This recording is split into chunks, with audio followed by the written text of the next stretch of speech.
Listen, I welcome the debate on this, but I don't welcome the reactionary nature of what this government has been. Hallmark of this government now is react to everything.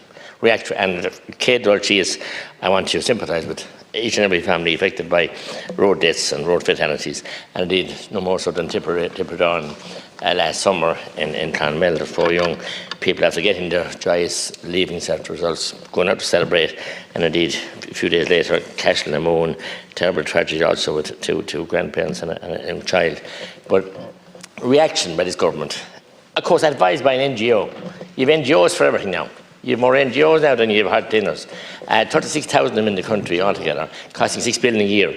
And the utter stupidity of just having a general reaction would bring down the road, the 80k down to 60, 100k down to 80, and 60k and 50k down to 30.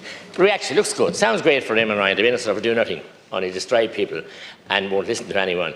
At least some bit of common sense were uttered there by Deputy O'Cosig, because, yeah, roads are built, like you mentioned that ring road, and you're going slow, you're going to be in the way for others. And it's the same, if they, in the N24 from Waterford to Limerick, if that's going to be brought down paths with the 60 kilometres an hour, it will cause utter chaos.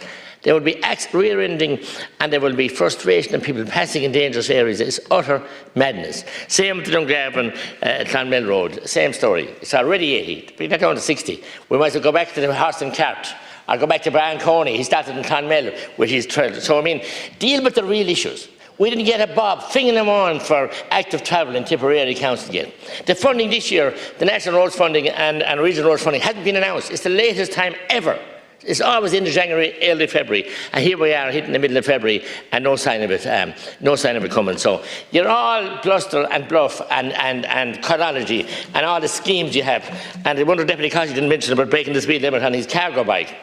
He's an invitation for me to go up to Niall Valley to bring me and the basket up front and see how fast he gets up there. But they will go fast, those bikes. You're not talking at all then about the scooters and the yokes and aside in towns and footpaths. No dark, no visibility vests, no nothing.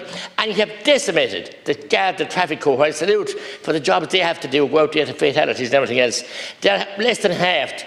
In Clonmel at the moment, it's like Dad's Army. They have no squad cars, no squad vans. They're fighting over the cars they have. It's a shame the way they're under-resourced and the lack of gas that we have to ordinary guards, you know, police roads as well, if they're there. When we were shot, when we had 18 guards in Carrick, now only 4. We had 27 in Rossgrave, now only 7.